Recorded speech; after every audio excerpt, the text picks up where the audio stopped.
Hello friends, आज हम financial management के अंदर करेंगे रिस्पॉन्सिबिलिटीज़ अकाउंटिंग। रिस्पॉन्सिबिलिटी अकाउंटिंग का जो फोकस होता है, यहाँ पे क्या होता है कि रिस्पॉन्सिबिलिटी सेंटर्स क्रिएट किए जाते हैं। उनके जो सेंटर्स के हेड्स होते हैं उनको उनकी परफॉर्मेंस के लिए रिस्पॉन्सिबिलिटी दी जाती है। अगर वो अपनी सेंटर की परफॉर्मेंस के लिए they are the responsible. Responsibility accounting का मतलब होता है कि जब हम रिस्पॉन्सिबिलिटी अकाउंटिंग के अंदर क्या होता है कि रिस्पॉन्सिबिलिटी सेंटर्स क्रिएट कर देते हैं। उनकी जो हेड्स होते हैं, इंडिविजुअल मैनेजर्स होते हैं जिन्होंने डिसीज़न लेने होते हैं, उनकी जो परफॉर्मेंस होती है वो डिपेंड करता है कि उनकी सेंटर के अंदर जो रिस्पॉन्सिबिलिटी सेंटर्स हैं उनको कैसे उन्होंने मैनेज किया।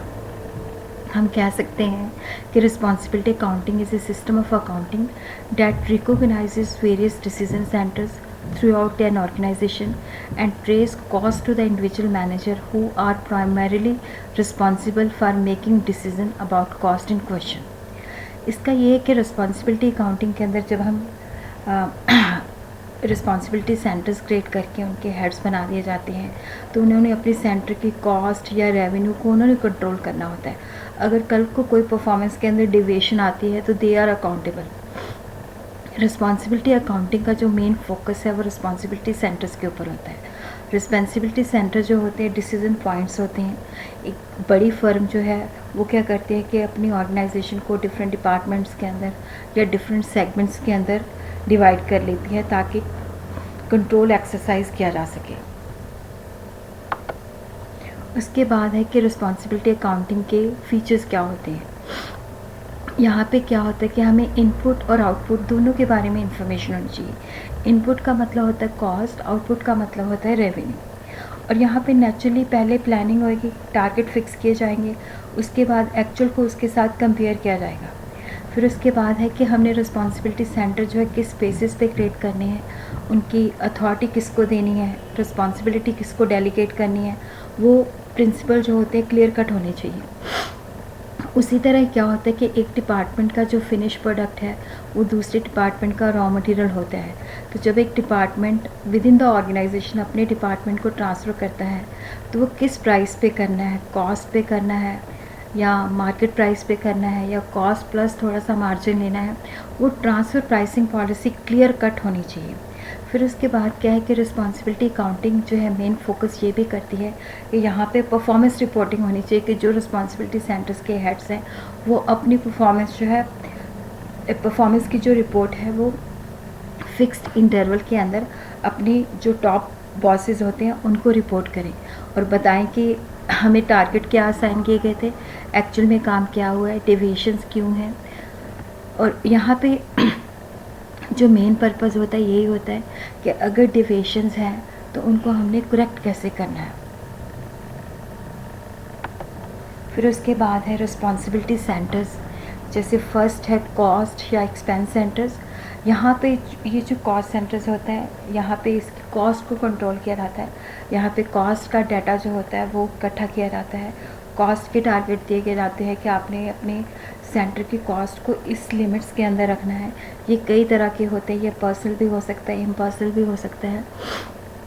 जैसे प्रोडक्शन कॉस्ट सेंटर जो है यहाँ पे क्या होता है, प्रोडक्शन होती है और प्रोडक्शन कॉस्ट सेंटर कितने ऑर्गेनाइजेशन के अंदर कितने होंगे ये डिपेंड करता है नेचर ऑफ इंडस्ट्री के अंदर, प्रोडक्शन का काम कैसे होता है, फैक्ट्री का साइज़ बड़ा है जो छोटा है, अगर बड़ा है तो ज़्यादा प्रोडक्शन कॉस्ट सेंटर्स होते हैं, अगर कम है साइज़ छोटा है तो वहाँ पे कम प्रोडक्शन कॉस्ट सेंटर्स होते हैं। इन्होंने अपनी प्रोडक्शन कॉस्ट को विद इन जो लिमिट्स होती हैं उनके अंदर रखना होता है।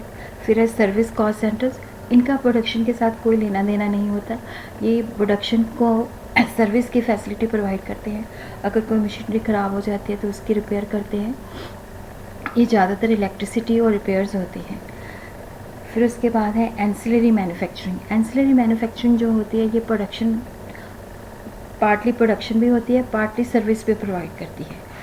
जैसे पैकिंग है, पैकिंग के अंदर क्या होता है कि जो पैकिंग के कार्टन्स हैं तो ये खुद मैन्युफैक्चर करती है, तो हम कह सकते हैं कि ये पार्टली प्रोड्यूस कर रही है, पार्टली सर्विस प्रोवाइड कर रही है। तो यहाँ पे भी क्या होता है कि इन्होंने अपनी जो कॉस्ट है उसको मेंटेन करके रखना होता है। फिर उसके बाद है रेवेन्यू सेंटर। रेवेन्यू सेंटर जो होता है यहाँ पे कॉस्ट का के साथ नहीं होता, ये रेवेन्यू के साथ लिंक्ड होता है। इसकी ज़्यादा एफर्ट जो होते हैं, जैसे मार्केटिंग डिपार्टमेंट है, ई कॉमर्स डिपार्टमेंट है, यहाँ पे होता है कि हमारी सेल इंक्रीज़ होनी चाहिए। यहाँ पे प्रोडक्शन की रिस्पॉन्सिबिलिटी नहीं होती, यहाँ पे होता है कि ज़्यादा से ज़्यादा आउटपुट होना चाहिए ताकि हमें रेवेन्यू मिले। उसके बाद है प्रॉफिट सेंटर। यहाँ पे क्या होता है कि खर्चा भी मेजर किया जाता है, इनपुट भी मेजर किया जाता है, आउटपुट भी मेजर किया जाता है।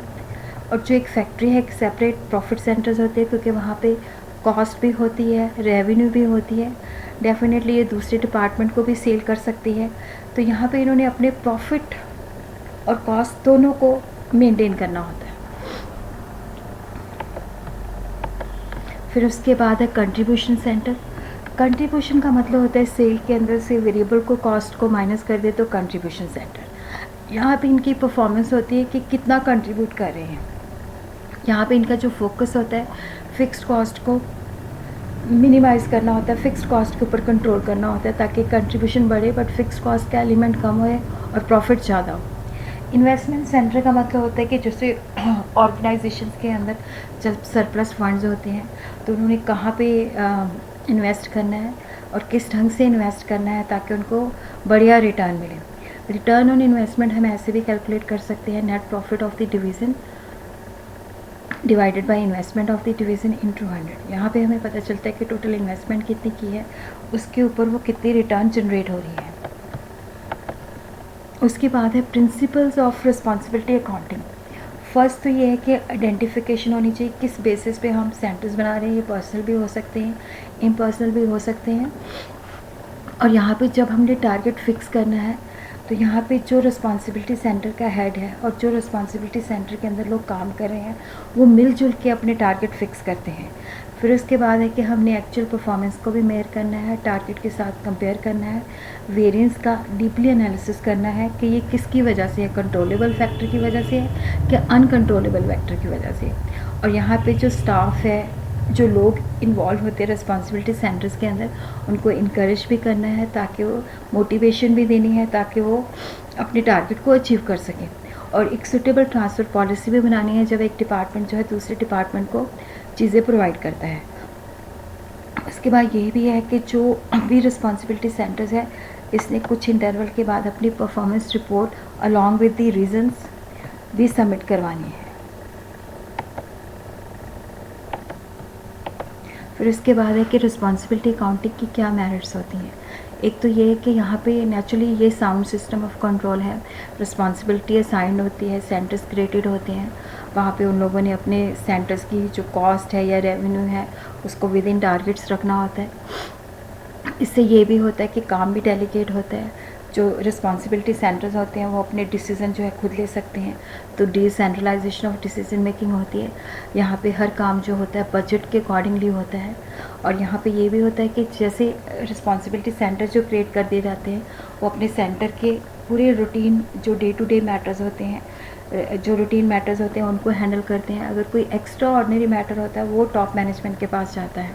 और यहाँ पे स्टाफ को भी मोटिवेशन मिलती है कि अगर हम अपना काम टारगेट से करेंगे तो उनको बोनस या कुछ इंक्रीमेंट्स मिलने की पॉसिबिलिटीज़ होती हैं। इसके अंदर जो रिस्पॉन्सिबिलिटी अकाउंटिंग है इसके अंदर जो मेजर प्रॉब्लम आती है, एक तो प्रॉपर सिस्टम नहीं होता, क्योंकि यहाँ पे एक ऑर्गेनाइजेशन चार्ट बनाना चाहिए। ऑर्गेनाइजेशन के अंदर क्लियर कट होना चाहिए कि कौन किस पोजीशन पे है, उसको क्या अथॉरिटी है। ऐसा कोई सिस्टम नहीं होता। कई बार टॉप मैनेजमेंट भी सपोर्ट नहीं करती और कई बार क्या होता है कि कुछ सिचुएशन के अंदर वो कंट्रोलेबल होता है, कुछ सिचुएशन के अंदर अनकंट्रोलेबल एक्सपेंसेस होते हैं। ये ड्रॉ करना बड़ा मुश्किल हो जाता है कि ये कंट्रोलेबल है या अनकंट्रोलेबल एक्सपेंसेस हैं। और कई बार ये भी होता है कि जो सुपरवाइजरी स्टाफ है उसको ये बर्डन लगता है, क्योंकि ऑब्वियसली वो अपने सेंटर की जो परफॉर्मेंस है उसके लिए रिस्पॉन्सिबल है। उनको लगता है कि हमारे पे एडिशनल बर्डन आ जाएगा हमारी, तो इसलिए वो इसके अंदर क्या होता है कि प्रॉपरली मोटिवेटेड नहीं होता।